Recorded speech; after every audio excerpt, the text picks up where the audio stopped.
So now, welcome everyone once again to our second segment called Musts, where we talk about topics that, as people managers, should not be overlooked or missed. In short, these are the non negotiables. And for the month of April, our segment topic, as mentioned by our host, is Wanted President.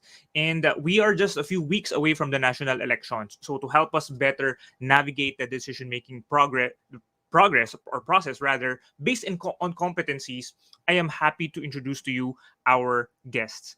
She was a faculty member of PMAP's diploma program in human resource planning and acquisition and a certified trainer for high performance consulting and training solutions by the Center of Organizational Design in Colorado, USA. She is currently the president of the CESI Group and CEO of the IRC Institute. Our 2009 PMAP president, ladies and gentlemen, PP Grace Abella Zata. Good afternoon, PP Grace. Good afternoon, Lawrence. Hi, thank you for inviting me. Our pleasure to have you, PP Grace. Now, PP Grace, one of the most notable projects during your leadership as 2009 president of PMAP is the creation of a competency framework for the President of the Republic of the Philippines. Now, could you give our viewers, PP Grace, a brief overview of the roles of your research or that your research have found to be necessary for the country's top leader to competently execute? Okay, so there are 5 roles. The first role is that of the strategic leader or kapitan ng barko.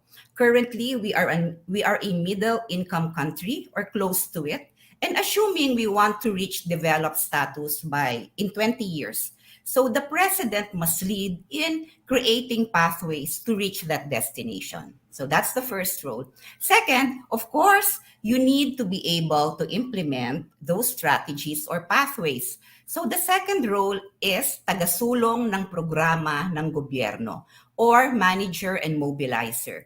This role requires the president to direct and lead the executive departments and also to mobilize or bring together the people, the actors, the sectors that are necessary to support his program of government, like the Senate, for instance, or Congress, the legislators.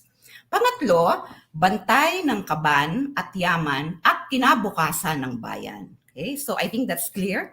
The president must make sure we optimize and safeguard our resources, diba? Whether it's revenues, taxes, or our loans, or our natural resources. Also, the role requires the president to make difficult, possibly unpopular decisions, 'di ba? Na which might magagalit ang tao sa kanya, but they are necessary for the future of the country. Pang-apat, yung role ng servant leader. This means working hard, driven by genuine love for country.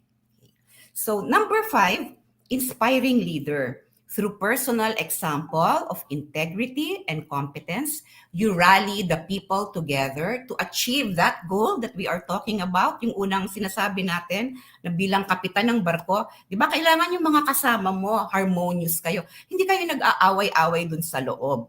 Kasi paano kayo makakaabot sa destination? So using effective communication techniques. Thank you, That's PP it, Grace. 5.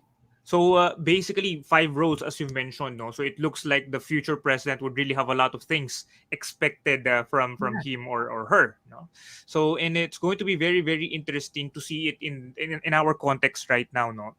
Because perhaps the second question that I would have for you, PP Grace, would be that given that we are in an extraordinary situation right now, no, a global pandemic affecting both public health and economy. So based on the framework that you've shared earlier, would there be a specific competency from the framework that you believe is critical in the country's recovery efforts? Yeah, that's a good question, Lawrence. Actually, the role of crisis manager is embedded in the role of the kapitan ng barko. 'Di ba? Kasi pag kapitan ng barko, minsan ang tubig, maalon, 'di ba? Maraming ibang nangyayari, nabangga ka dito. So, nandoon siya, nandoon sa role. And that requires, ano ba yan? Quickness of thought, agility, good decision making in the face of ano ba yan, yung you're not sure about what's going to happen, 'di ba? Pero if I may be allowed to add another perspective, no? While we need to recover and catch up because of the pandemic, there are also many things going around in the world. or that the next president will need to do in addition, diba, to recovering from the pandemic. And these are the reordering of global manufacturing supply chains, accelerated digitalization all over the world, which might affect either positively or negatively our BPO offshoring sector, as well as shifts in geopolitics and the new trade deals. So, kaya yung role ng kapitan ng barko, navigating through a changing and dynamic environment becomes even more important. I'm kind of stressing on not stressed, pero putting focus on this, Lawrence, because I noticed many voters, di ba, we tend to focus on one thing, na talaga namang importante rin eh. But this is equally important. Yun. Thank you, PP Grace. No, and now that you're stressing on kapitan ng barko, perhaps this is something that I may add in as a follow-up question to the second question that we have for you this afternoon. No, like for our voters, if they're going to look at their potential or at the candidates right now, no, how can they best identify if that particular candidate ay magiging mahusay na kapitan ng barko? Okay. I guess, siguro sa debates, makikita mo naman yung the way of thinking. And then, siguro, are there specifics, di ba? Like for me, kung ako, I would ask, okay, ngayon, napuput into focus yung D sector of our, yung voter sector na D. Suddenly, we became aware of them. The minimum wage earners, the people who are in the informal sector, etc. Parang dapat kasi kung kapitan ng barko siyang magaling, okay? Magaling na strategist, dapat merong clear pathway na pinapakita sa atin. So how do we move majority or at least a big portion of the people in D and E to a higher economic class? What are the particular pathways? Sana pinapakita, nasaan ba itong mga taong to ngayon? O ano bang klaseng industriya ang ating gagawin para makalipat sila sa mas mataas na sector? So sana gano'n, no? Of course, makikita mo din yung tinatawag nilang resibo. Okay, in the past, okay, what kind of strategy did they formulate? 'Di ba? Sa dati ba nilang ginawa? Okay? So what was the strategy? Was there even a plan? Okay? And then siyempre, yung mga iba naman, how do you implement it? Na-implement ba yung mga planong yun? Thank you, PP Grace. No, and that's going to be a very tangible example. No, and of course, as people managers, as HR professionals, very keen dapat yung eye natin, no, in looking at like siguro mga previous behaviors, no, para ma-identify track natin record. kung may competency. Diba tayo when we interview executives, ano yung track record mo? You cannot speak in generalities, diba? Tayo nga we look at quantitative measures, diba? So what was the exact, we have to go beyond slogans kasi of uplifting the lives of people or of unit or whatever it is. Thank you, PP Grace. No, now going perhaps to my third question for you, PP Grace. No, and going beyond knowledge and skills, kasi we're talking about competencies, we're talking about KSAs. No, looking at the president or at the future president rather, no, as human, no, just like us. What personal value or values are you hoping that the next president of the Republic of the Philippines believe in? Okay. With the understanding that genuine love for country and integrity are non-negotiables. 'Di ba? May ganyan tayo. These are must.